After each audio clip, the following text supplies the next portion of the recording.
सदियों पुरानी बात है। राजस्थान की तपती रेत के बीच जैसलमेर के पास लोद्रुवा नाम की एक वैभवशाली रियासत थी। यहाँ से कुछ दूर काक नदी के किनारे राजकुमारी मूमल का अद्भुत महल स्थित था, जिसे मूमल की मेड़ी या काक महल कहा जाता था। मूमल लोद्रुवा के राजा की पुत्री कोई साधारण राजकुमारी नहीं थी। उसकी सुंदरता की चर्चा देवलोक की अप्सराओं से की जाती थी। कहा जाता था कि उसका रूप चांद को भी शर्मसार कर दे और उसकी आंखें रेगिस्तान की सबसे गहरी झील से भी ज्यादा गहरी थी। परंतु मूमल जितनी सुंदर थी, उतनी ही बुद्धिमान और थोड़ी हठी भी थी। उसने एक प्रण लिया था कि वह उसी वीर पुरुष से विवाह करेगी जो उसके रूप पर नहीं, बल्कि उसकी बुद्धि और अपने साहस पर विश्वास रखता हो। इस प्रण को परखने के लिए मूमल और उसकी 7 चतुर बहनों, जिनमें सूमल उसकी सबसे प्रिय थी, ने मिलकर मूमल की मेड़ी को एक भूल भुलैया में बदल दिया था। यह महल किसी मायावी संसार से कम नहीं था। महल के मुख्य द्वार पर पहुंचते ही एक विशाल भ्रामक तालाब दिखाई देता, जो असल में कांच और भ्रम से बना था, पर देखने में अथाह पानी लगता।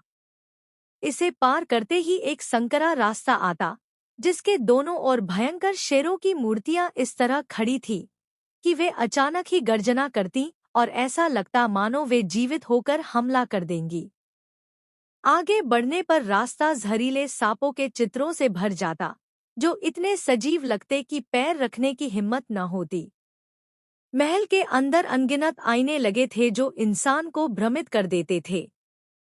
यह मूमल की परीक्षा थी। दूर दूर के राज्यों से कई राजकुमार, राजा और सामंत मूमल की सुंदरता के किस्से सुनकर उससे विवाह करने की इच्छा लेकर लोद्रुवा आए। वे बड़े गर्व और अभिमान के साथ मेड़ी में प्रवेश करते, लेकिन कोई भ्रमित होकर लौट जाता, कोई शेरों की गर्जना सुनकर ही भाग खड़ा होता, तो कोई आईनों में अपना रास्ता खो देता। सब हार मानकर लौट गए और यह बात फैल गई कि मूमल की मेड़ी कोई साधारण महल नहीं, बल्कि एक जादुई किला है जिसे कोई भेद नहीं सकता।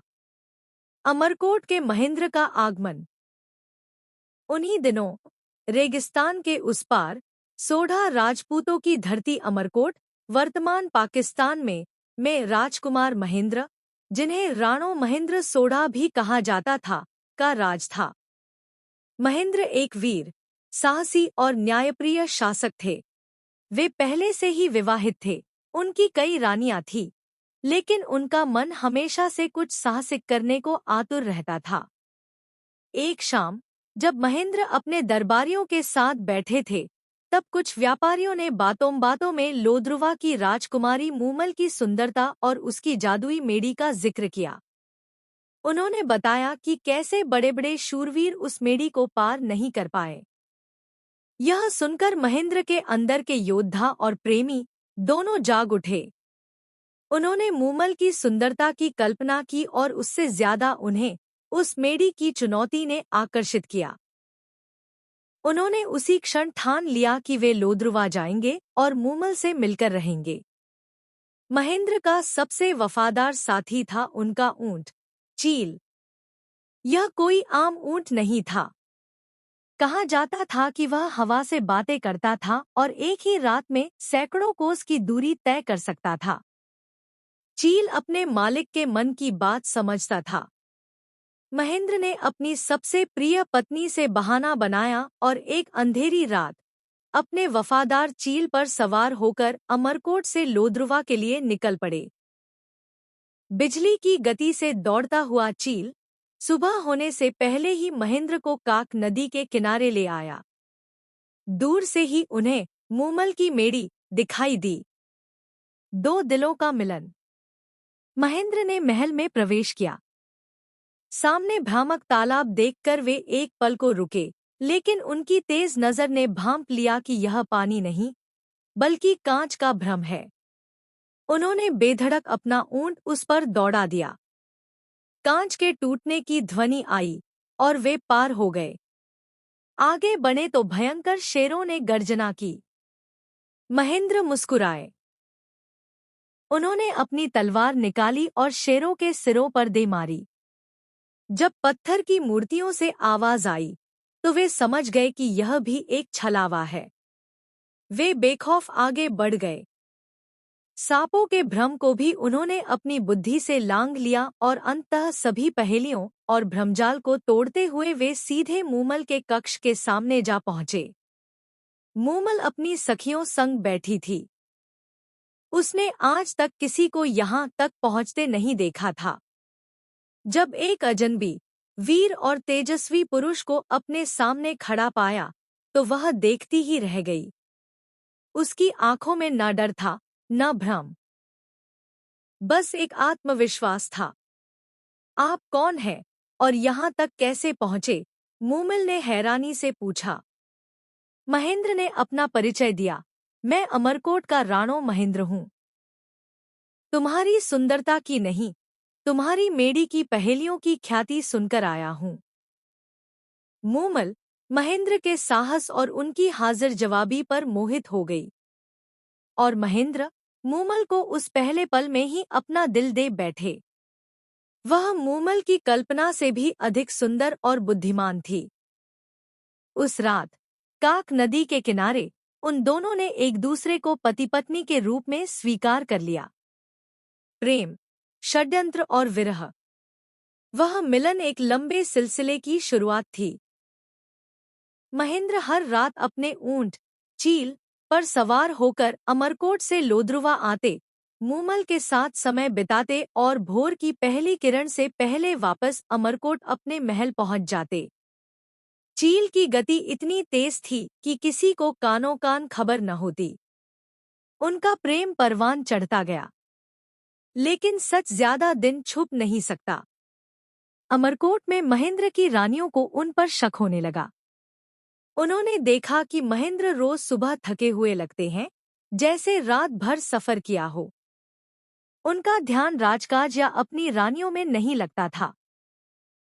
एक रात एक रानी ने महेंद्र का पीछा किया और उसे चील पर बैठकर अंधेरे में गायब होते देख लिया। रानियों ने मिलकर पता लगाया कि महेंद्र का यह रात का सफर लोद्रुवा की मूमल के लिए है। ईर्ष्या की आग में जलती हुई रानियों ने एक भयानक षड्यंत्र रचा। वे जानती थी कि महेंद्र की शक्ति उसका वफादार ऊंट चील है। अगर चील ही न रहे तो महेंद्र लोद्रुवा नहीं पहुंच पाएंगे। एक रात जब महेंद्र मूमल से मिलकर लौटे और थककर सो गए, तब उनकी रानियों ने चुपके से अस्तबल जाकर उस बेजुबान चील के पैर तलवार से काट दिए। अगली शाम जब महेंद्र मूमल से मिलने के लिए तड़पे, वे अस्तबल पहुंचे।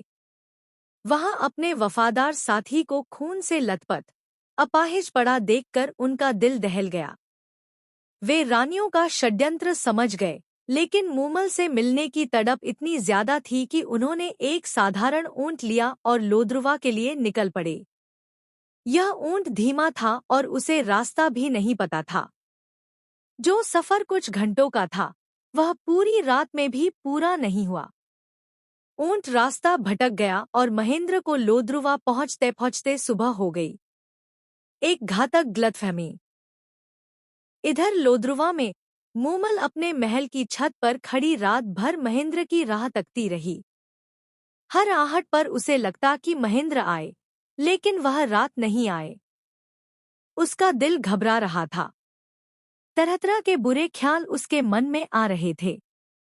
रोते रोते मूमल थक कर चूर हो गई। उसकी बहन सूमल से अपनी बहन का दुख देखा नहीं गया। वह मूमल को तसल्ली देने लगी। रोते रोते मूमल अपनी बहन की गोद में ही सो गई। सूमल अपनी बहन से बहुत प्रेम करती थी। उसने सोचा कि मूमल को अकेलापन महसूस हो रहा है और वह महेंद्र के विरह में दुखी है। अपनी बहन को तसल्ली देने और उसके साथ एक छोटा सा मजाक करने के लिए सूमल ने महेंद्र जैसे मर्दानी पोशाक पहनी और मूमल के पास ही बिस्तर पर लेट गई, ताकि जब मूमल जागे तो उसे लगे कि महेंद्र उसके पास है। देर रात लगभग सुबह होने को थी जब थकाहारा और भटका हुआ महेंद्र महल में पहुंचा, वह सीधे मूमल के कक्ष में गया। लेकिन वहां का नजारा देखकर उसके पैरों तले जमीन खिसक गई। उसने देखा कि उसकी प्रिय मूमल, जिसके लिए वह अपनी जान जोखिम में डालकर आया था, एक अजनबी पुरुष, जो असल में सूमल थी, के साथ एक ही बिस्तर पर सो रही थी। अंधेरे और थकावट के कारण वह सूमल को पहचान नहीं पाया। उसे लगा कि मूमल ने उसे धोखा दिया है। उसके दिल के लाखों टुकड़े हो गए। क्रोध और घृणा से उसका मन भर गया। उसने सोचा, मैं जिसके लिए रानियों से बैर लेकर आया, उसने मेरे पीठ पीछे यह किया। उसने मूमल को जगाना भी ठीक नहीं समझा। अपमान की आग में जलते हुए महेंद्र ने अपनी सवारी वाली छड़ी या कोड़ा वहीं बिस्तर के पास फेंकी, इस बात का संकेत कि वह यहाँ आया था, और बिना एक शब्द कहे महल से निकल गया। वह उसी टूटे दिल से वापस अमरकोट लौट गया और कसम खाई कि वह कभी लोद्रुवा की तरफ मुड़कर भी नहीं देखेगा। पश्चाताप और अंतिम खोज। जब सुबह मूमल की आंख खुली तो उसने बिस्तर के पास महेंद्र की जानी पहचानी छड़ी पड़ी देखी। वह खुशी से उछल पड़ी कि महेंद्र आए थे, लेकिन फिर उसने सूमल को मर्दानी पोशाक में अपने पास सोते देखा। एक पल में ही मूमल सारी बात समझ गई। वह समझ गई कि महेंद्र रात में आए होंगे और उन्हें देखकर कितनी बड़ी गलतफहमी हो गई होगी। वह अपना सिर पीटने लगी। सूमल, यह तूने क्या किया? तेरे मजाक ने मेरा सब कुछ छीन लिया। वह पागलों की तरह, महेंद्र, रुको, चीखती हुई महल के बाहर भागी, लेकिन तब तक महेंद्र दूर जा चुके थे। मूमल ने कई संदेशे भेजे, अपनी वफादारी की कस्में खाईं, लेकिन महेंद्र का दिल पत्थर हो चुका था। उसने एक भी संदेश का जवाब नहीं दिया। जब सारे रास्ते बंद हो गए तो मूमल से रहा नहीं गया। उसने अपने प्रेम को वापस पाने का आखिरी फैसला किया। उसने एक पुरुष का वेश धारण किया, अपना नाम मानमल रखा और जोगी बनकर अमरकोट के लिए निकल पड़ी। अमरकोट पहुंचकर मानमल जोगी ने अपनी बुद्धि और वीरता से जल्द ही दरबार में अपनी जगह बना ली। महेंद्र भी इस होशियार जोगी से बहुत प्रभावित थे और उसे अपने खास लोगों में रखने लगे। मूमल मानमल के रूप में हर पल महेंद्र के पास रहती, उनकी सेवा करती, लेकिन महेंद्र उसे पहचान न सके। एक दिन महेंद्र अपने नए दोस्त मानमल के साथ शतरंज खेल रहे थे। खेलते खेलते मूमल अपने असली भावों को छुपा न सकी। उसकी आंखों से आंसू छलक पड़े। महेंद्र ने हैरानी से पूछा, मानमल, तुम रो क्यों रहे हो? तब मूमल से रहा नहीं गया। उसने अपनी जोगी की पगड़ी उतारी। उसके लंबे बाल खुल गए। उसने रोते हुए कहा, राणो, मैं मानमल नहीं, आपकी मूमल हूँ। आपने एक बार मेरी छड़ी देखकर मुझे परखा, पर मेरी आंखों में सच्चाई क्यों नहीं देखी?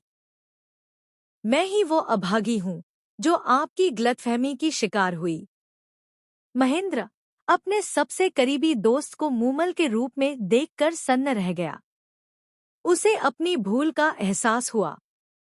उसे समझ आया कि उसने अपने घमंड और गुस्से में अपने सच्चे प्रेम को ठुकरा दिया था। प्रेम का अमर बलिदान। महेंद्र ने मूमल के पैर पकड़ लिए और माफी मांगने लगा, लेकिन अब शायद बहुत देर हो चुकी थी। इस कहानी के अंत के दो रूप प्रचलित हैं, दोनों ही उतने ही मार्मिक हैं। पहला संस्करण, विरह का अंत, महेंद्र ने मूमल को माफ कर दिया और अपनी गलती स्वीकार की। लेकिन वह अपनी रानियों और राज्य के बंधनों में ऐसा जकड़ा हुआ था कि वह मूमल को अपना नहीं सका। उसने मूमल से वादा किया कि वह जल्द ही उसे लेने लोद्रुवा आएगा। मूमल वापस लोद्रुवा आ गई और अपनी मेड़ी की छत पर बैठकर महेंद्र का इंतजार करने लगी। वह रोज सुबह से शाम तक एक ही जगह बैठी रहती। इंतजार करते करते उसकी आंखें पथरा गईं। उसने खाना पीना छोड़ दिया और अंत में महेंद्र के विरह की आग में जलते जलते उसने वहीं अपने प्राण त्याग दिए। दूसरा संस्करण, अग्नि में मिलन। जब महेंद्र ने मूमल को पहचाना तो वह पश्चाताप में जलने लगा। लेकिन मूमल को लगा कि वह अब भी उस पर पूरी तरह विश्वास नहीं कर रहा है। अपने प्रेम की पवित्रता को साबित करने के लिए मूमल वापस लोद्रुवा आई। उसने एक विशाल चिता तैयार करवाई और यह कहते हुए उसमें कूद गई, अगर मेरा प्रेम सच्चा है तो यह आग मुझे नहीं जलाएगी। उधर अमरकोट में महेंद्र मूमल के बिना एक पल भी नहीं रह सका। वह सब कुछ छोड़कर अपने ऊंट पर सवार होकर लोद्रुवा के लिए भागा। जब वह काक नदी के किनारे पहुंचा तो उसने मूमल की मेड़ी से आग की लपटें उठती देखीं। वह समझ गया कि क्या अनर्थ हो गया है। वह चीखता हुआ चिता की ओर दौड़ा। उसने अपनी प्रेसी को आग में जलते देखा। मूमल के बिना इस जीवन का कोई अर्थ नहीं था। महेंद्र ने एक पल भी नहीं सोचा और अपनी मूमल से मिलने के लिए वह भी उसी धधकती चिता में कूद गया। दो प्रेमी जो जीवन में एक गलतफहमी के कारण अलग हो गए थे, मृत्यु की अग्नि में हमेशा के लिए एक हो गए। आज भी राजस्थान के लोकगीतों में मूमल महेंद्र का नाम एक साथ लिया जाता है। उनकी अधूरी प्रेम कहानी को अमरता का वरदान मिल चुका है।